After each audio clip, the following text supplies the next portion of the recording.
By a show of hands, how many of you are or know a high performer? Come on, raise your hands. Yeah, most of you, right? Okay, by show of hands, how many of you have heard the term, in order to get ahead, you need to play the game? Raise your hands. Right, most of you. My name is Lisa Anna Palmer, and I'm the founder of the Light Your Leadership Brand Institute. And in the next 10 minutes, I'm going to change the way you see office politics and the way that you know how to get promoted to the top of your organization. I'll tell you a story. About a year ago, I was coaching a young woman. She was a manager, probably in her late 20s, early 30s. Brilliant, PhD candidate, had 5 people reporting to her who loved her. She was really a star. And what I really loved about her is she had a lot of integrity. She really cared about her people, and when you spoke to her, you could see that she was always interested in doing her best. One day, I went to see Natalie, and I asked her, Natalie, what's wrong? Because she wasn't her normal bubbly self. And she looked sad, and she said, Lisa, my director is leaving in about 2 weeks. He's retiring after 25 years in the organization. And I asked him for some advice. And what he said was this, that in order to get ahead in this organization as a woman, you need to be mean. Like mean girl mean. I can tell you I was triggered. And that's not an easy thing to do.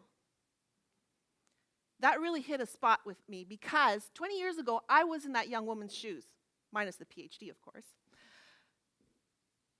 And I thought to myself, how heartbreaking is it that in today's day and age, the next generation of leaders is being advised to be mean, to play the game to get ahead?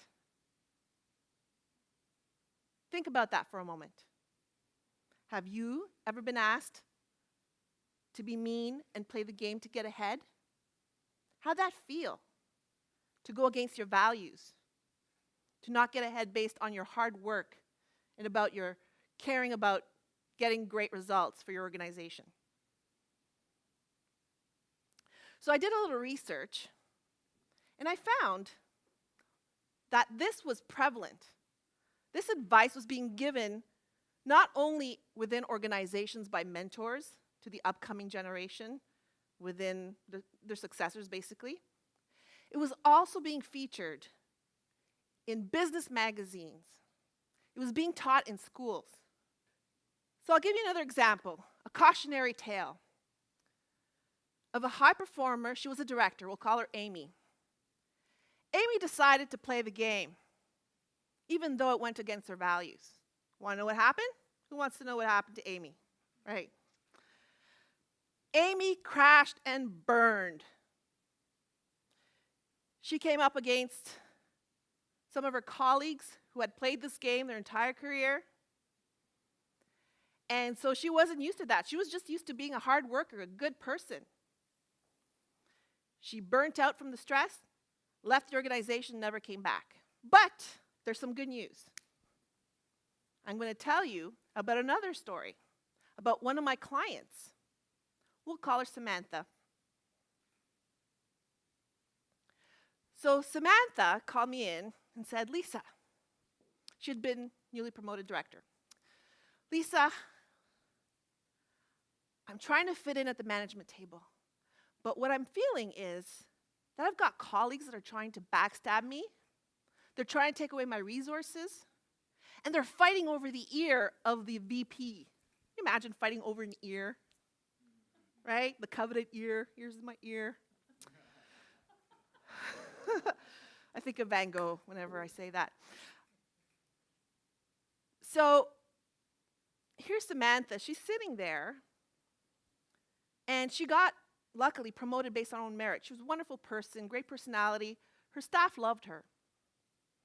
And now she's finding herself with having to play games. in order to survive before being taken down by her colleagues who were jealous of her, frankly. So she asked me, Lisa, should I play the game? And I said, you know what? Promise me you won't. You're going to lose. Not because your colleague is more intelligent or better suited for the role. It's because your colleague doesn't have the same moral values that you do. They will stop at nothing, whereas your own conscience will prevent you from doing the things you need to do to win at that game. So instead, Samantha, do what you're good at. Let a fire in their hearts of your employees.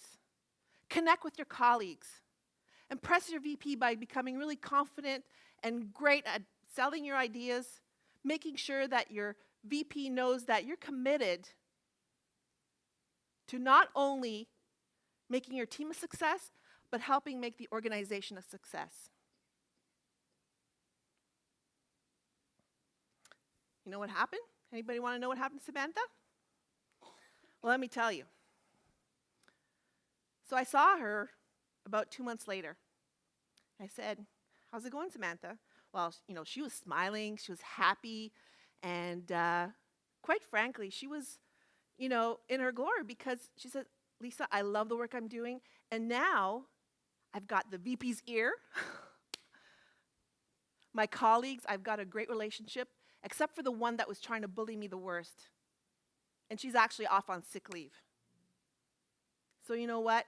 I'm able to have my resources, I'm growing my team, and I'm able to do the work that I want to do, and I'm making a great impression based on what feels good for me.